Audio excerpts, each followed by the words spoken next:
2004, Sky Captain and the World of Tomorrow. Sold Do you off like of, how I dragged that out? Because I was trying to get the sold off thing of up. a short film that was, Yes. yeah.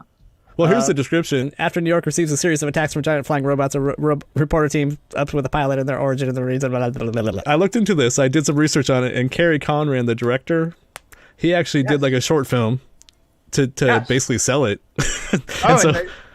And the short film is really interesting. It really is. Yeah, I mean, and I guess he showed it to the production company, and they liked it so much that they were on board with it, and they didn't even have a distributor until the end, and Paramount decided to pick it up. yeah, I can imagine that. I have to say I mean I like it a lot.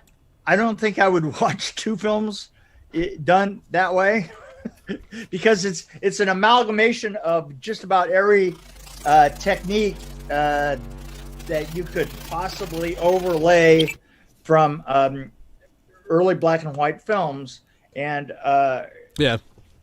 there's a couple of problems.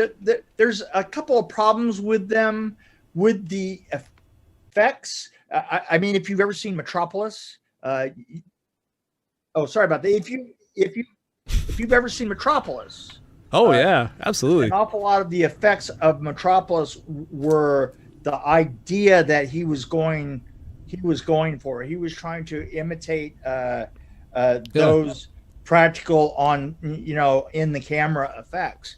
Well, I felt like this was definitely all about 1940s. And Art Deco was kind of the look. That's right. Which seems a little bit late for Art Deco, isn't it? Wasn't Art Deco kind of earlier? I don't know. No. You're thinking. I always thought it was 20s and 30s was Art Deco kind of. 30s to the 40s would have been Art Deco. The 20s would have been Art Nouveau. Ah, okay. In fact, Art Deco would have been more of an answer to all the soft lines of Art Nouveau. Right. Art Deco's more straight lines, more rigid, and whereas Art Nouveau always balances in a symmetrical way. More Art Deco tends to balance more in a non-symmetrical way. Thanks for joining us on Art with Mick. You look like an art teacher because you're like Art Nouveau. Yeah, Art Nouveau. Hey, or a decorator. Hey, see my hair? Nouveau. Hey, I have a room that I need. Can you design the room for me? Because I need a room that will inspire me. Like Bruce, I watched Brewster's Millions the other night, and Richard Pryor says, "I need a room that I want to die in." He was telling the designer that I want it to be so good, I want to die in it. Well, I've actually done my whole downstairs into one big room that includes living room, bedroom, kitchen, and the bathroom is separate. But that really raises the chances that I'm going to die in my room. Oh, brother. Yeah. The odds are against you. or for me. I mean, depending on where you're going with that. Yeah. The problem, kind of the effect of this film is kind of its biggest selling point, and it's also its biggest negative. Well, this was 2004, and they did the whole thing on blue screen. I think they only built like one set, and that was like Polly's office. Yeah. No, so everything was on blue screen, and I think they were experimenting with it, which early on, it's kind of, I know back then, well, this looks really dated too, like the graphics, the CGI looks dated now, but I see what they were doing. They were experimenting with this technology, and I think they succeeded. Yeah. Well, but I'm sure that it looked dated then. I'm sure that it looked dated then because the technology that they were trying to look for was already intentionally. It's hard to say that it was dated. Well, they used a lot of old effects. I mean, don't you think they did kind of a mix of like they did the blue screen, but then they did a lot of old special effects, like practical effects. Oh yeah, like a lot of, and a lot of feeling of miniatures. Yeah, miniatures, models, absolutely. Yeah. You know what it does is it does make for a very flat feel. I actually noted that it looked really flat just because the way they did the backgrounds, and it just Right, if you look at where we are today with like Mandalorian and stuff, it's like it's totally different. It almost it almost looks like, but at the same time, it's exaggerated anyway for that effect. There are films that had been done like this before, and I was trying to think of, there was a Mickey Rourke film. I can't put Robert Rodriguez, I think, did a Mickey Rourke film. I think we talked about that one. Wasn't that Sin City? Sin City. That has same kind of. I think they shot this the same way, actually. Right. Yeah. A lot of the same. Well, yeah. I mean, this goes into a. That was 2005, by the way. So that's a subgenre of films that were shot purely in a soundstage. With very little actual propage or anything to it. I mean, not Corman style. Well, if you look at the trailer, the trailer is really interesting because he did this in his blue screen in his living room. He shot the whole thing in his living room, and then he edited it on a Macintosh computer. Yeah. He was, but back in these days, I remember that. I'll give you an example. It always seemed like some of the best work came from a bunch of guys working in the garage, linking one computer to the other. In fact, the original Star Trek was supposed to be the Genesis effect, right? Which was that computerized, going all the way back to Star Trek, right? The second movie was the one that had the Genesis effect, but it was originally written as the first movie. But they were having so much trouble putting the computers together and getting them, in order to, Paramount was going in and making a whole computer division, right? And they got everybody all these computers and everything. By the time they got up and online, all their computers were obsolete. and they finally did the Genesis effect with a bunch of guys who linked together a bunch of Apple computers in their garage. So, and that's kind of the way that well, this was an old Apple computer, because I looked up the Apple he was using, and it was like from the 93, I think it was when it came from. Like, I was like, well, that's 10 years old at that point. And he was filming and directly. You see, one of the problems that we originally had with computer animation was trying to get it, was that we would film something, and then because we didn't have cameras that were good enough to relate an image directly into a computer. So what we did is we actually filmed it and then put it on an optical printer, and the optical printer basically had to just take pictures of it again and again and again, which a lot of guys did exactly what this guy did, which is they would just play it. Yeah. They would play it on the best screen that they could get. They would play it and then transfer that directly into the computer, using a video camera, only one, the video, because the video camera could actually do it one shot at a time, right? Thing and thing. Well, I was doing a video production, like I was doing a lot of weddings and stuff, so I was doing that probably in the early 2000s, and that was when FireWire kind of came out, so that was a wonderful thing, because I had my Apple G4 at the time, or G3, I can't remember, G3 or 4, but I would basically it was cool because I could actually just capture the video, but I had to play it in real time. I had to capture it into my Adobe Premiere or Final Cut or whatever I was using, and so that was nice to be able to do it live. But nowadays it's all digital, so you could just download the file and you're done. That was what the 90s was about. The 90s was about trying to figure out how we're going to transfer all this stuff into a well, to date myself, I worked at a TV station in the 90s and we were transitioning from tape. So people were editing by cutting, but they were learning how to do nonlinear editing. So they're Oh, yeah. transitioning. Oh my God! You know, the very first time that, it's because editors used to be they were like moles or gophers. I mean, you would like literally, they would go into the editing room, wherever that was, and they would be, spooling reels, and there would be like little pieces of film like everywhere in baskets, and there'd be hooks everywhere, and they're Cuts on their hands. yeah, and cutting everything with their hands and stuff. And the thing is these guys, you could tell if you walked into a building in Hollywood, you could tell the guys that were the editors, because there was always a pile of trash outside of there. And Right. the only reason that the trash was actually outside of their door was because they had to clear the trash inside enough to open the door, so that every once, occasional. And that's where most of your best scenes ended up. I mean, really, the old phrase, leaving it on the cutting room floor Was real, yep. was real. Oh boy. Oh Yeah. yeah. Oh man.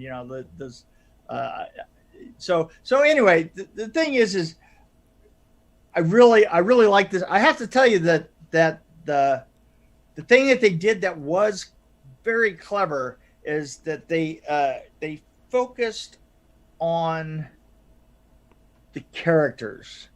Yeah. Like whenever you were looking at a scene, you weren't really looking at the background. It's just too bad the characters were so boring. And Right. the plot was so terrible. But I have to tell you, and just within that respect, wasn't it when Angelina Jolie came onto the screen that she was like, just like grabbing on a handhold for a drowning man? I'm telling you, when her face came on. And she was so good at her character. Oh, she looked great in the eye patch too. I was like, oh my God. And with that eye patch was hot. Oh, dude. so one thought I had was this was a lot like Indiana Jones, like, but obviously with the 40s look to it.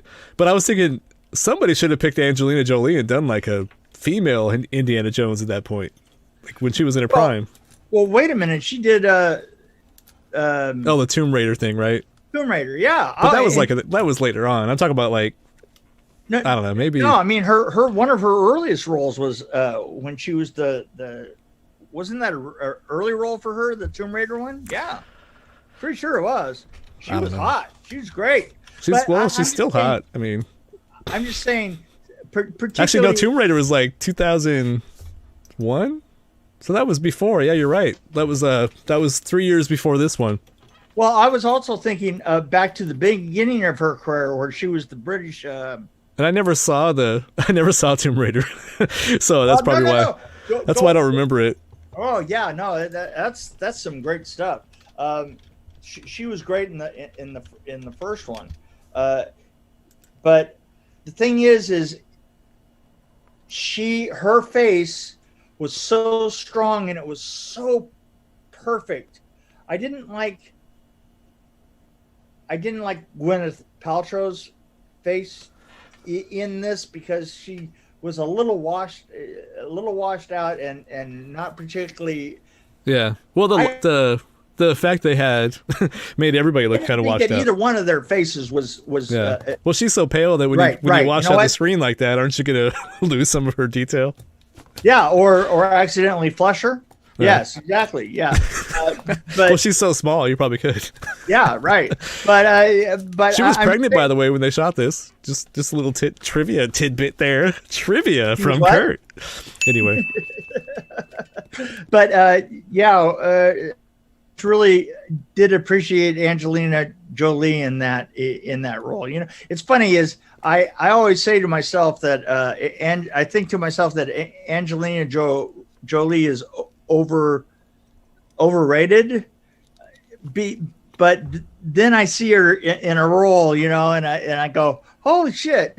She's even, especially in support roles, she's fucking amazing. No, I forget about her until I see her. Like, it's kind of one of those Right. things. I haven't seen a lot of her movies. I've seen like the highlights, like, you know, the ones that everybody knows about. But I never saw Tomb Raider. I actually haven't even seen Salt, I don't think. I was just thinking about that. Like, Salt was great. Oh yeah. It's funny is I don't give her due very often, but you got to give her more due. This is another good example. You know that I think that the way that this one ended was a little confusing. Wasn't there a certain respect where you went? The whole thing, I said that. Somebody just wanted to end this. I was like, what? So basically the whole point of this was just to play with CGI and not really have a plot or a point or have anything that makes any sense except for the cool robots. But I like the robots. And this was just a tip of the hat to like, oh, we love the 1940s. Let's make a movie all about the 1940s. And I don't know. The dated. I gave it some leeway because the special effects I didn't want to judge based on my 2021 brain. But I thought that they were pretty decent. I mean, for what they were, even though it looked flat. Yeah, I liked it. It looked like a comic book. That's one thing I'll give it credit for. It looked like I opened a comic book up, and I was right. That's what it looked like.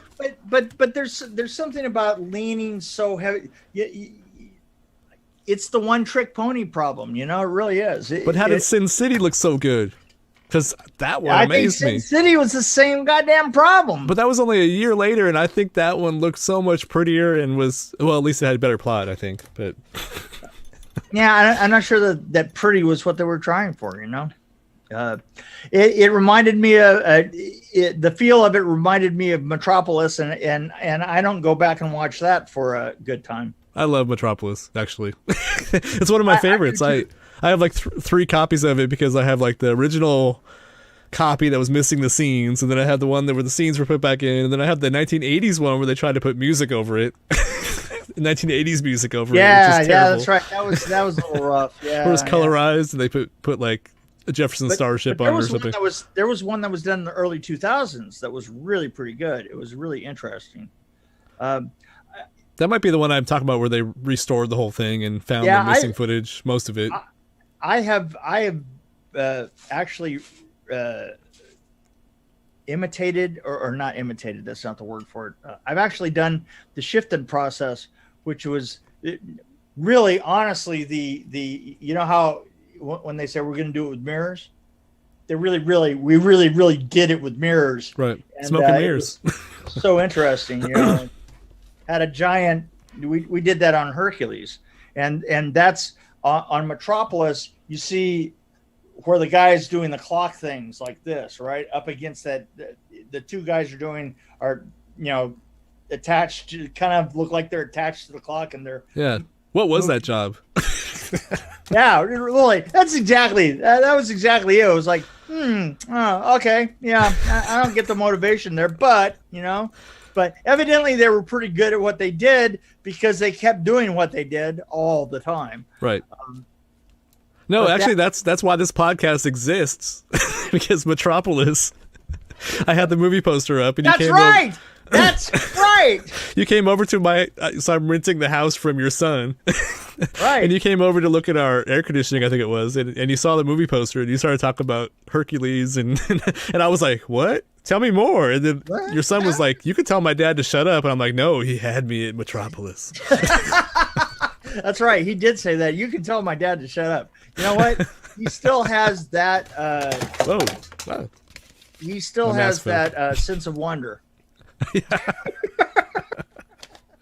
Hey, you can tell my dad to shut up. You know that, right? I mean, you do know that, right? Right.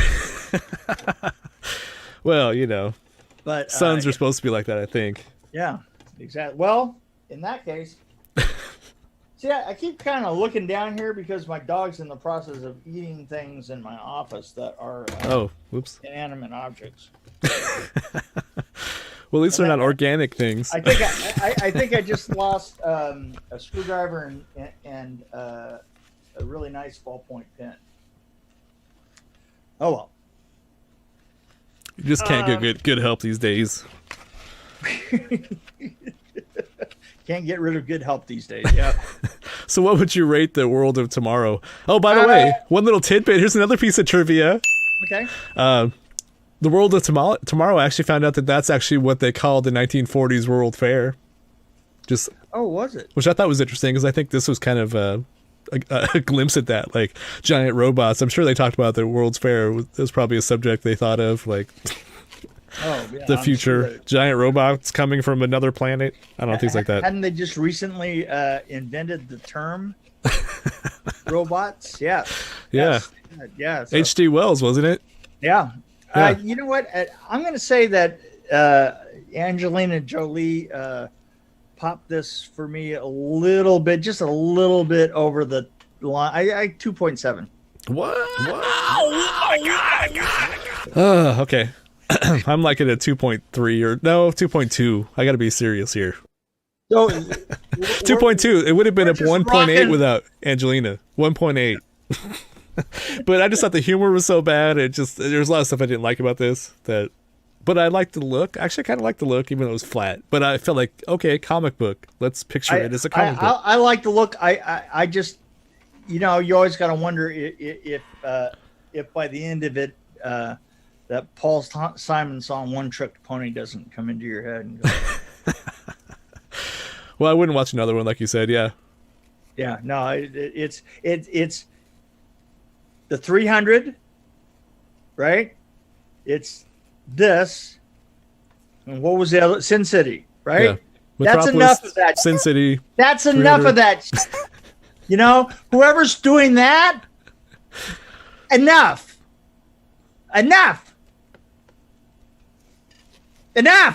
Yes, sir. Oh, wow. All right. Enough.